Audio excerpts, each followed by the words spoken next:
Welcome back, everyone, to a brand new spoiler review here on Max Talks Movies. My name is Max, and today I'm breaking down episode 5, part 5 of the Disney Plus Star Wars show Ahsoka. The episode's called Shadow Warrior. If you're new to the channel, please subscribe, ring the bell. If you're new to the channel, I do movie reviews, TV show reviews, movie rankings, and every Monday I do a big box office breakdown show. So please subscribe, ring the bell. If you're new to the channel, comment down below what emotions are you feeling now 5 episodes in, and really break down this episode. What did this episode mean to you? Did it miss the mark for you? I love having these discussions in the comment section, so please comment. I'll reach out. Also, please like the video, guys. The thumbs up button. It's another big way to support the channel. So down below, the thumbs up button, just click it. It takes 2 seconds. I really appreciate it. And let's get in. I want to get into this episode because this episode, I did watch it right away at 9 o'clock. And I was thinking, should I just do a review, rush it, just get all my thoughts out there?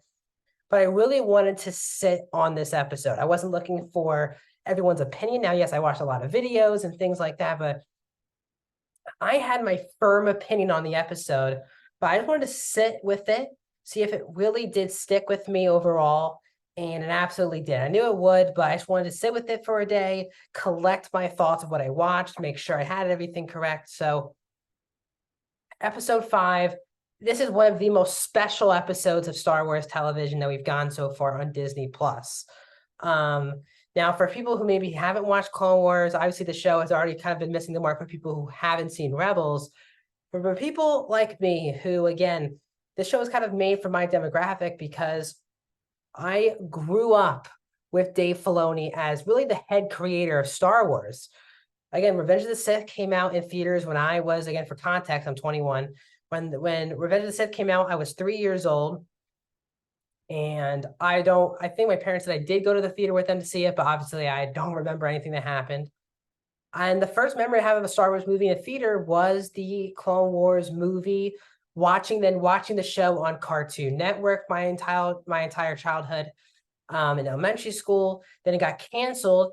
After finishing it the first time, I watched it again on Netflix.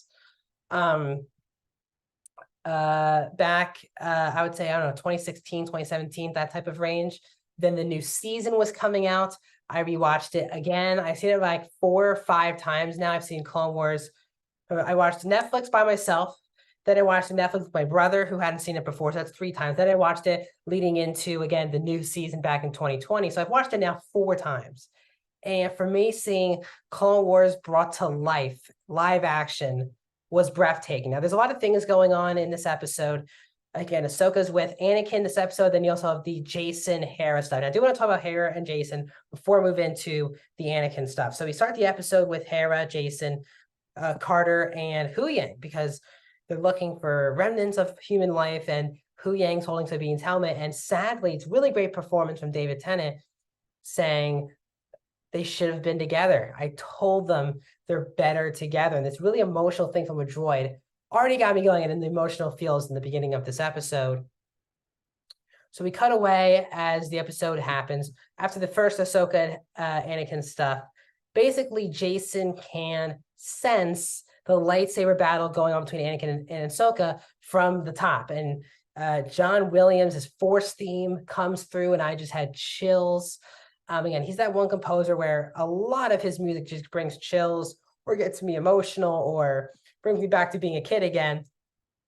And that always does. The Force theme was really used well by Kevin Kiner. So that's when Hera wants to scavenge, help out. Carter also name drops Senator Organa, has been buying them time. Of course, that's talking about Leia. And again, Leia was in season 2 of Rebels, a really key arc about Ezra trying to move on, that he's found his new family now, and that his old family, a lot happened, but this is his new family. It's a really good arc in Star Wars Rebels season 2 with Leia, like 1 or 2 episode arc, which I found really enjoyable. So to hear that she's still in contact with Hera and things like that, I really appreciate for the show. And all these shows really should have been mentioning Leia, especially as we're heading towards the new trilogy. She is, of course, the leader, one of the leaders of the Resistance, but at this point, she's still a senator, which will obviously change very soon. I just want to move on. I thought the Jason stuff worked really well. The fact that he's wearing Kanan's patch, I thought works very well. So let's move on to the Ahsoka and Anakin part. So we see Ahsoka and Anakin goes, you look old. There's some joking around from Ahsoka and Anakin, and then it kind of just flips. And I think a lot of people have their theories that it could be the son of Mortis, and it could be all these things. And I do believe they chose the right route because, again, for people who haven't watched Star Wars Rebels or Clone Wars, if he just is like the son, a lot of people it's going to go right over their head. So I think making this, also I think for the story, making this whole world, the world between worlds, a memory thing for Ahsoka really propels the story. Yes, we get some fun fan service stuff in here, of course, but I think it doesn't feel like fan service because it's not. It's supposed to elevate the story. It makes Ahsoka's character so much more interesting that she's taking all this information, learning from her past. And that's the part of so that's been missing in a good way. It's her character arc, which is that she's had one foot in the past, regretting feeling at fault for Anakin's turn to the dark side, that she abandoned him, and that led him to becoming Darth Vader and an evil presence. And also one foot in the future of disappointing Sabine, and all this kind of is really all a reaction of Anakin. And she has one foot in the past, one foot in the future, just isn't focused on the present situation. And this episode did a great job. So they had this great little lightsaber battle. Anakin pulls out some of his moves from Revenge of the Sith specifically, but it's all this aggression leaning Ahsoka into the edge of this little area, and Anakin says the training begins now. And he slices the thing. Ahsoka falls down, and we get a Clone Wars memory situation here. So we see young Ahsoka, who again is not voiced by Ashley Eckstein. I think if you could find a better replacement right now, is this performance by Ariana Greenblatt, who plays young Ahsoka in this episode. Greenblatt she played young Gamora in Avengers Infinity War, and already this year she's been in 65 and Barbie. And this is one of the best castings of the show. And she's excellent as young Ahsoka, but it's just, I kind of just had to marvel. And I've seen the episode, I think, like a couple times, based on like highlights on people's reactions a couple times. And you really just have to marvel if you're someone like me. Again, and even if you didn't grow up with it, you just watched it when it was going on, to ever think that these Clone Wars episodes, characters could translate so well to the big screen and happen on the big screen. Because especially if you're someone like me who was there the moment Clone Wars was announced that it got canceled, it just was so heartbreaking heading into the last season or two of the show.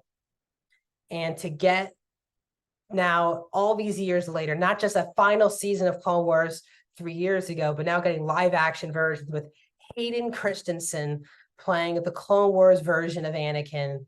I just had chills, and I felt really happy in this whole episode for Hayden Christensen, because this is by far his best performance as this character. This includes Attack of the Clones and Revenge of the Sith, and obviously in Obi-Wan. But you can really tell really how perfect he was for this role, because he's not being force-fed really bad dialogue, no matter what you feel. And it's someone like me who is, Revenge of the Sith is one of my favorite Star Wars movies. I defend that movie a lot, even though I see it's a very flawed, for me, great movie.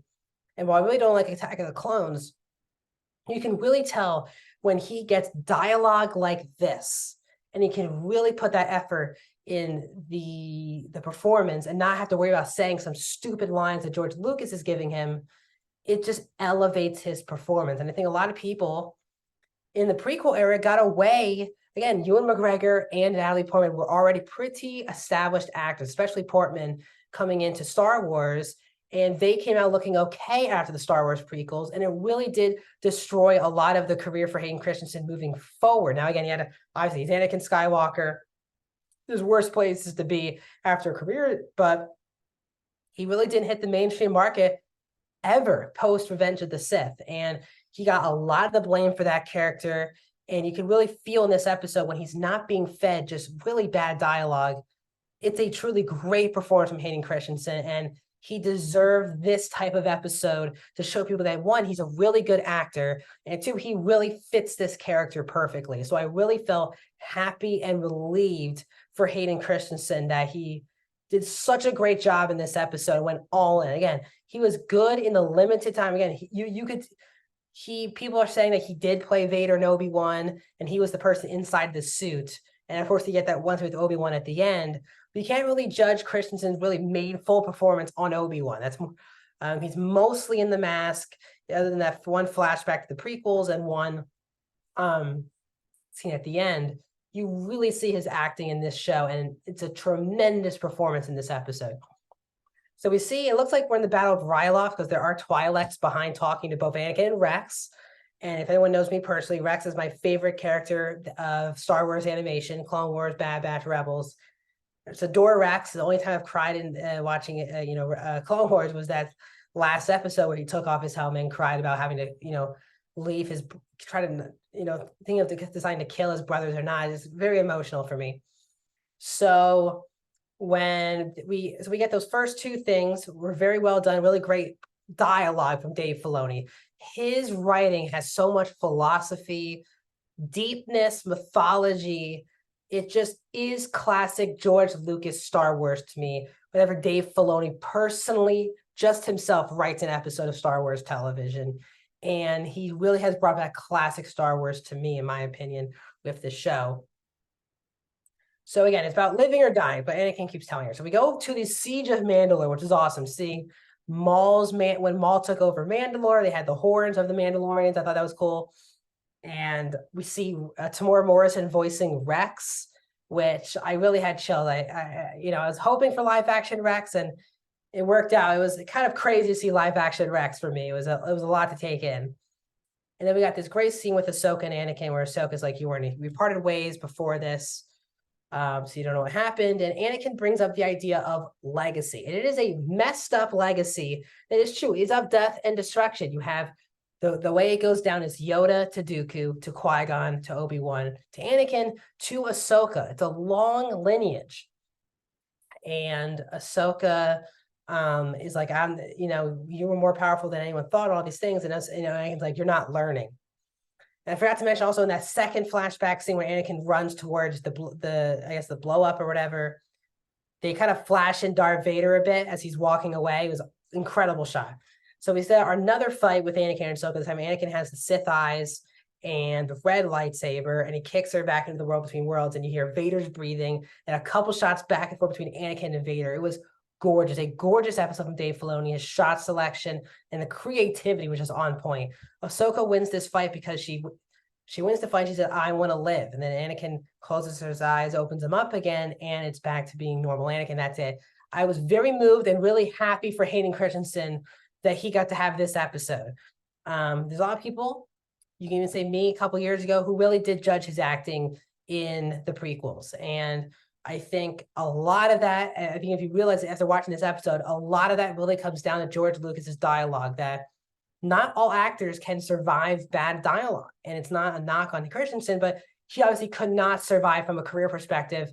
For me, the dialogue that he was given in his two movies. And it's great to see Filoni write such great dialogue for him. And I think it was really amazing. So Ahsoka gets saved because obviously Jason sensed her.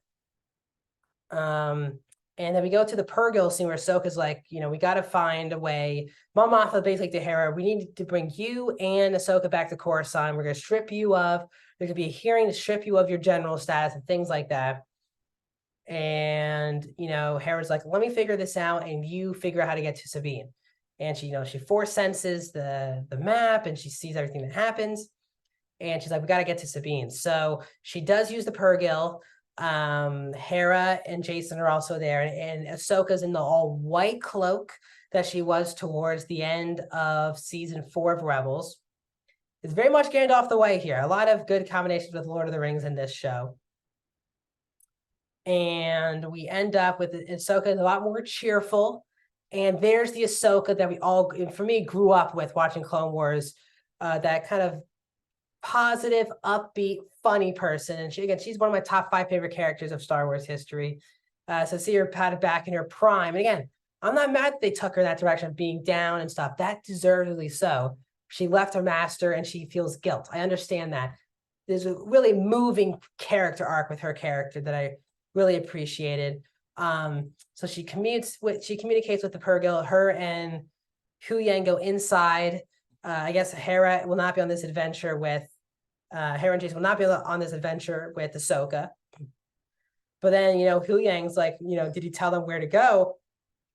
And Ahsoka says, I have no idea where we're going. And Hu Yang's like, what? And isn't that a problem? And she says, it's better than to be going anywhere than nowhere. And just the cheerfulness, the smile, it's an excellent performance from Rosario Dawson. And we shoot to hyperspace with the Purrgil as we head into the last 3 episodes where it looks like we're going to be headed towards the return of both Ezra and Thrawn. But overall, this is one of my favorite pieces of Star Wars content since Revenge of the Sith for me. It was a very moving episode. It was brought from a live action perspective. I think it's some of the best live action stuff we've gotten since Revenge of the Sith. It had a lot of great Clone Wars stuff. It was shot so well from Dave Filoni, but yes, the shooting and the direction, stuff like that. It was really the dialogue, the depth of the dialogue this episode, and the performances. Ariana Greenblatt, Hayden Christensen, Rosario Dawson were phenomenal in those flashback back and forth scenes. Even Paul Soon-Young Lee as Captain Carter, as the captain, was also really phenomenal in this episode as well. I just really adored this episode. It had everything I wanted, and I'm very, very excited for the final 3 weeks to watch this show. I'm very excited for Thrawn to be back in the mix, and hopefully Ezra as well. Things are really exciting right now for Star Wars, and it's been a long time where the whole fandom, for the most part, really does unanimously adore this episode, especially for people like me who are addicted and have adored Clone Wars and Rebels for their entire lives, like myself. To see it brought back to live action really did mean a lot, and I really appreciate it. So that's my deep thoughts on episode 5 of Ahsoka. I had a lot of thoughts, wanted to get them all out there. I'll be back here the next couple Wednesdays, bringing you my breakdowns of the new episode of Ahsoka. More videos are coming soon. I'll see you.